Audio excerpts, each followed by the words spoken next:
We are going to have the Republican leader of the House Administration Committee, Mr. Davis, speak to us in just a minute about some of the procedures and operations changes that are going on here in Congress. We just came from a very useful and important Republican conference meeting. We heard from a number of people, including Dr. Scott Gottlieb, talking about what to be prepared for, what to expect. We all take very seriously the situation with the virus. I think it's very clear, as you've heard from Dr. Fauci and others, we're into a period now we really need to be responsible about mitigation. We need to be responsible about social distancing. Particularly, there's new guidance the CDC just issued within the last 24, 48 hours about if you're over 60, you're at an increased risk, and thinking through what that means. Every member of the House obviously is looking at ensuring that our offices are prepared if our members indeed, if our staff members work from home, making sure that they're able to do that, and also just taking very basic responsible steps to avoid large gatherings that are non-essential, to make sure everyone's following all of the important hygiene recommendations that we've seen. We take seriously Congress's constitutional obligations and constitutional duties to continue to operate, to continue to function. And we also know that we have a responsibility with respect to issues like people who are coming here for visits, tours here, making sure that we're putting health and safety of our members as well as our staff and as well as the tourists who come here to visit the Capitol, putting that first. So there are a number of discussions going on in that regard, but we all are working closely to ensure that across the board and across the country, people have the resources they need to be able to address this health challenge and to ensure that we are being responsible and taking necessary steps to keep people safe and healthy and to limit the spread. I think that's really the key right now, is to ensure that we are slowing transmission, limiting the spread, making sure we're being responsible about that. So with that, I would like to turn things over to the gentleman from Illinois, Mr. Davis, Republican leader of the House Administration Committee. Thank you, Madam Chair. First off, I want to commend the House officers and the committee members on our House Administration Committee on both sides of the aisle, along with the leadership teams of both the majority and the minority. They've been working hard on a coronavirus task force that includes the representatives from each of those areas and agencies I mentioned. They're in constant contact to ensure that they're giving the most up-to-date guidance to not just staff, but to the entire House campus and each and every one of you. Our conference, our House Administration Committee, along with the assistance of leadership and the others that I mentioned, had a briefing with our chiefs of staff yesterday. So did the Democrats. Those are necessary to be able to spread the most up-to-date guidance. Our committee, the House Administration Committee, in a bipartisan way, also decided to do what we could do to make sure that member offices are prepared. We've allowed now the use of unspent 2019 funds in the MRAs to be used to purchase equipment that could go for a continuity of operations plan and allow staffers to telework if necessary. But we also have set up what we call a Genius Bar in the Rayburn cafeteria to allow the CAO and the Office of Technology to be able to assess any equipment that you may have in your offices or may purchase through the CAO and through the office supply store to be ready just in case your office has to anyone in your office has to telecommute. Now, you've probably seen around the campus, there have been extra efforts to sanitize the Capitol complex, sanitize our House office buildings. The architect of the Capitol, Brett Blanton, who's brand new, is doing a great job getting his team to clean the elevators, handrails, doorknobs. They're now being wiped down at least twice a day, whereas that wasn't the case before. Bathrooms are being cleaned twice as often as usual, and the Capitol Police and architect of the Capitol, Blanton, are working together to ensure all security screening equipment is cleaned and sanitized. You'll notice new bowls at the security screening stations.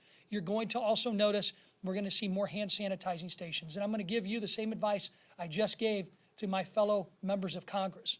You're going to see more signs in the bathroom about how to properly wash your hands. If you see those signs and you reach down and there's no soap, please don't tweet about it. Please don't decide to use that as a social media moment, call House admin, call the architect of the Capitol, and we'll get soap in that dispenser as quickly as possible. We are advising offices on House administration. We are advising in a bipartisan way that every single office needs to have a continuity of operations plan. That's why the equipment purchases are necessary right now. Be ready, be prepared. We don't want anybody to shut down their ability to serve their constituents in their offices, be it here in DC or be it in the district. Plan now, have that plan in place. We want to make sure that everyone understands that we're cleaning the Capitol, but they also need to take proper hygiene measures themselves. We're working with the guidance of Dr. Monahan, the attending physician. Good hygiene practices, wash your hands, try not to touch your face, things like that that we're reminding staff to do. And we want to make sure, again, we have the ability to communicate with our constituents. We've issued guidance to ensure that members know, even during a blackout period, that they can communicate about the coronavirus to their constituents. We're working with each individual office to get messages out, but our advice to each and every member is talk to those health professionals in your district too, and understand that the federal government, state government, and local officials all need to be working together. And when you listen to them, we hear that the United States of America is doing everything we can to ensure that we have a great response to this outbreak, and one that's going to get us to the point where this outbreak will be in the past. So with that, thank you for having me. Thank you, Rodney. I appreciate your leadership and what both Republicans and Democrats are doing to make sure that the Capitol is as safe as possible anytime, but especially now when you see what's happening with the coronavirus and how you're starting to see more cases. We've just seen a case in Louisiana as we're seeing more states recognize that as testing increases, the prevalence of the number of people who test positive will increase. But we also need to be aware of just how to take basic precautions. Just like in an active flu season, you want to make sure that you're taking proper hygiene steps. And I think everybody's hearing the same message now. When you come in contact with people, make sure you're washing your hands on a regular basis and doing it properly, reducing or eliminating handshaking and taking other measures so that you're reducing the risk of coming into contact with any kind of virus, but especially the coronavirus, as we work with the drug companies and others to come up with a vaccine, as the testing for various possible vaccines is underway. We're going to continue to do everything we can to make sure that CDC, the FDA, and other health agencies are working as closely as possible. And I know Vice President Pence has taken the lead and has been going to a number of these locations to make sure that they've got the tools they need, and Congress has come together to do that. We need to continue to make sure that we are addressing the policy side as needs occur. I know there is one piece of legislation that's scheduled for the floor this week that I would urge Speaker Pelosi to pull back on, and that is the No Ban Act. You saw at the very beginning of this, President Trump was able to take quick action when so many cases were coming out of China. And we still don't know enough about the genesis of this disease in China and how it may have started there. Unfortunately, they didn't share enough information with us as quickly, where we could have done more things earlier. But at the same time, the president was able to take quick action to limit the number of people coming in from China that had exposure to coronavirus. The No Ban Act would make it more difficult for the president to keep Americans safe by addressing needs as we see other countries like Iran. You're seeing a potential large outbreak in Iran. Iran's one of those countries that we currently have a travel ban on because they don't allow us to properly vet that terrorists aren't coming into our country. And so while the No Ban Act may be focused on that, which in and of itself would be bad policy, the president ought to be able to keep potential terrorists from coming into our country. But now with this outbreak of coronavirus, the president also needs to have all the tools available to limit people coming in from countries with a high propensity of coronavirus. And you wouldn't want legislation that would make it more difficult. Hopefully that bill gets pulled this week. But in the meantime, we need to continue to do all that we can to ensure that the administration has the tools they need, and we're working together to inform the public of the various precautions that they can take as we're trying to find a vaccine and make sure we limit the growth of this virus. With that, turn it over to the leader of our conference, Kevin McCarthy. Thank you, Steve. I want to take one moment to communicate directly to the American public. I want to ensure that every person in this country knows that our government is taking every precaution available to keep you safe. It is our priority as we continue to mitigate and contain the spreading of this virus. We will continue to learn more about the coronavirus every single day. But I do want to talk about what we have done as of today. Last week, we passed a coronavirus funding package that will help speed the development of a vaccine, increase the access to testing and treatment. And one element I do want to highlight, telemedicine. It allows you to stay home, communicate with a doctor in today's age so you're not flooding the medical capacity, but at the same time spreading the disease as well. We are dramatically increasing the number of tests available. Private companies have started to ship tests last week. This will continue to grow. We're exploring all possible options also to bridge the gap for working Americans who are being impacted by the coronavirus. Steve talked about this just earlier. If it's one thing that the speaker should look at is not to move forward on the No Ban Act. This will harm the ability for this country to continue to keep us safe. It is the wrong time, wrong place, and wrong legislation even to be talking about. I also want to take this opportunity again to underscore the simple actions individuals can take. I want to thank Rodney Davis for his work and House administration working together on a bipartisan basis.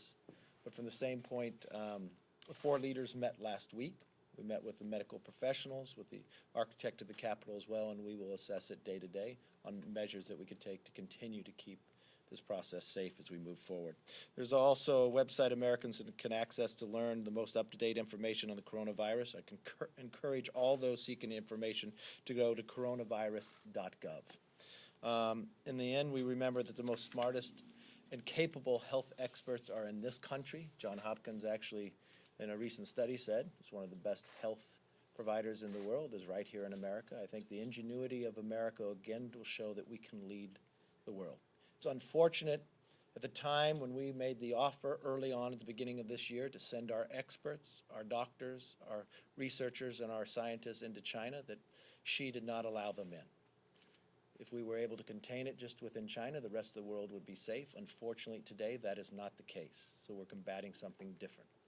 But we spent the resources for treatment, to be able to have a vaccine, and also to have telemedicine so individuals to stop the spread of where we are today, and we'll assess it as we go on.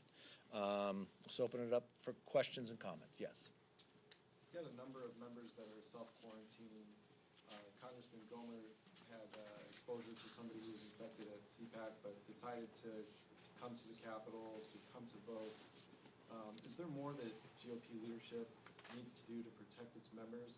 And is it worth being in session this week to do this business, or should you go out and take a longer recess until everybody's healthy and you can share that everyone's... Continue to work with all 4 leaders to ask that question about whether to be in, and we consult with the medical experts. As you know, we have physicians here in the Capitol. When it came forward that individuals could have come into contact with somebody at the convention there, they made sure that they consulted with the physician here in the Capitol. None of them are showing any symptoms. It's been a number of days, more than 10 days since that took place, so all of them are taking the recommendations from the medical doctors on what to do.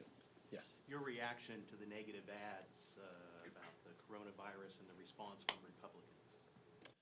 That the Democrats have Congressional been Committee put up just last week. Yes.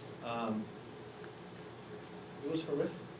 The idea that they would take an opportunity when they did not move the supplemental that week to hold it up to run political ads. This is not a time for politics.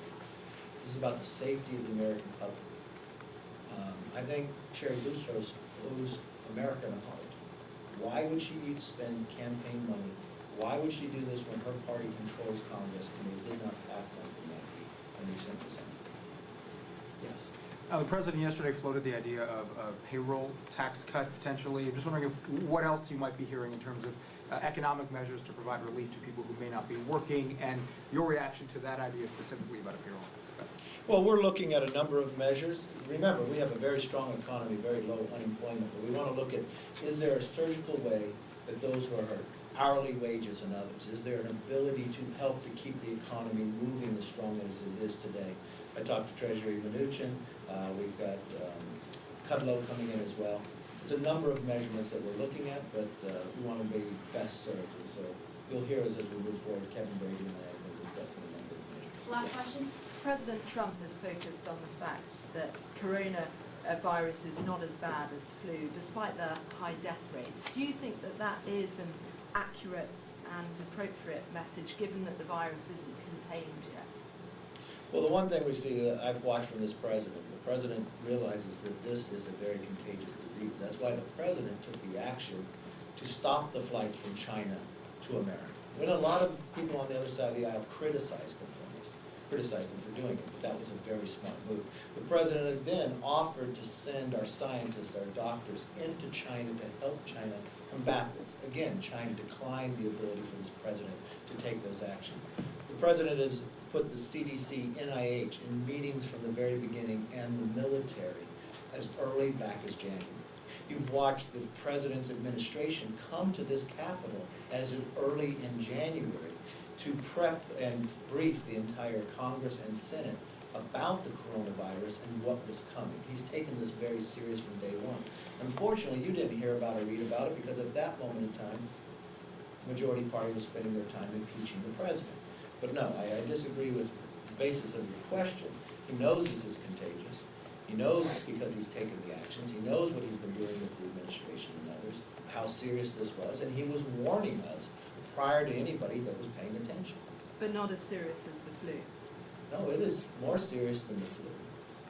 Not as, from a SARS, it's not as, the mortality rate is not as high, but it's much more contagious. Otherwise, the president would not have taken the action of declining flights coming into America as early as he did when others would criticize him for it. So, yes, the president realizes the seriousness of this and has taken it in the nature of what we realized, and he was correct.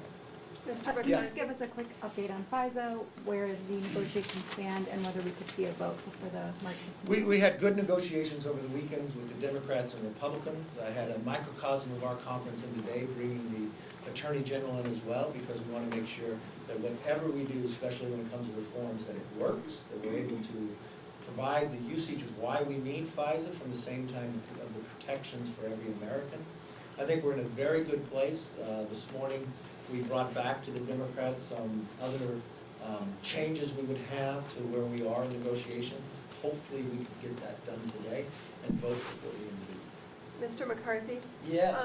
Hello. Hello, how are you? Good, thank you. On paid family leave specifically, is that something that you all support? Could you see Congress doing that, or is there a way for the president to do that administratively? Do you know whether they're considering that? I think whatever we do, whatever package we look, it would have to be legislatively.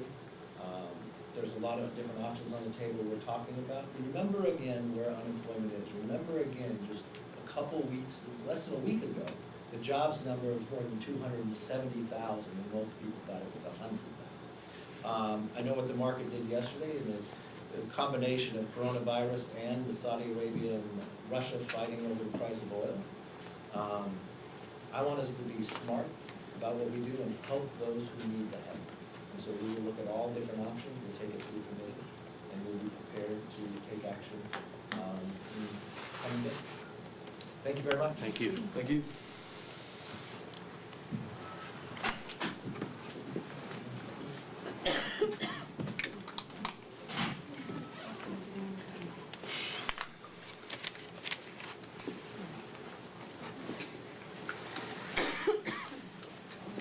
Sorry.